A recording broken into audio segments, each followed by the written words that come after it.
Hello, good morning, guys. Well, good afternoon, guys.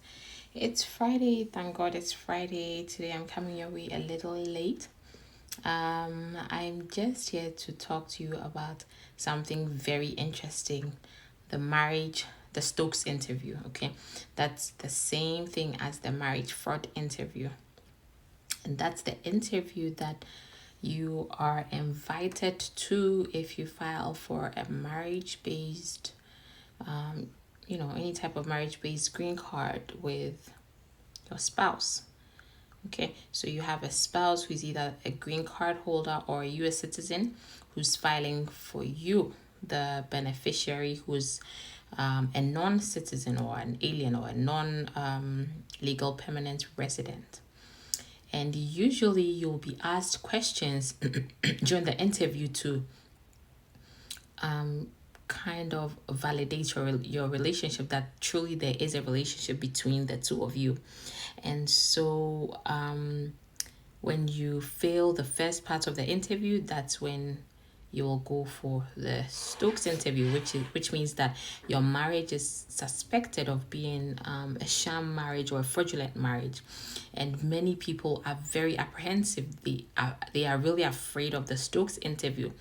But I'm going to give you 3 ways to conquer the Stokes interview. Always remember that the adjudicator or the interviewing officer is not a mind reader. They do not live in your homes with you. And so the only way they can ascertain that your marriage is real is through evidence. Okay, and so there must be corresponding answers. For example, they could ask your husband, which part of the bed does your wife sleep in, and which part of the bed do you sleep in? Okay, and the answers must correspond. These are random questions, but then again, I'm going to give you the 3 tips to do. All you need is love if the marriage is real. And the method that most of the adjudicators use to seek evidence concern or cover 3 aspects of your marriage. Okay, so the first one is the legality of the marriage. When we talk about the legality, we want to find out that both of you are free to be in the present marriage. So it means that neither of you is entangled in a past marriage, or neither of you has a pending divorce or something of the sort. So are both of you free to marry, or are both of you in a legally binding marriage?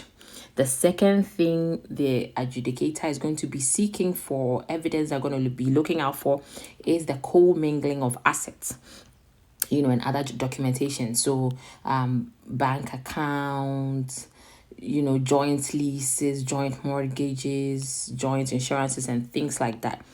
Okay, and then the third and final thing they're going to be looking at as evidence of a valid, a real marriage, is mental and emotional connection through shared life experiences. So there must be that mental and emotional connection. And so these are things they look out for during the interview.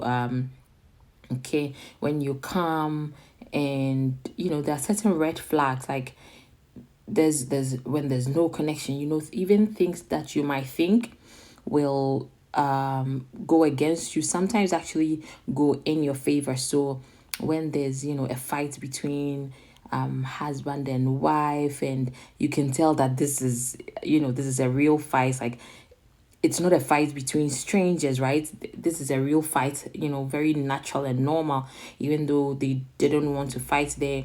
Such a fight sometimes, may end up working in their favor. Of course, it depends on what the fight is about. So, there are natural things that happen that can go to boost the claims you are making or detract from them. So all the very best. And if you need assistance, because remember, you have to always prepare for the interview, the marriage interview. It's very important that you prepare and you have proper assistance to help you review everything and to make sure you are very ready and battle ready to face the adjudicator. If you need assistance with any U.S. immigration law matter, please give me a call.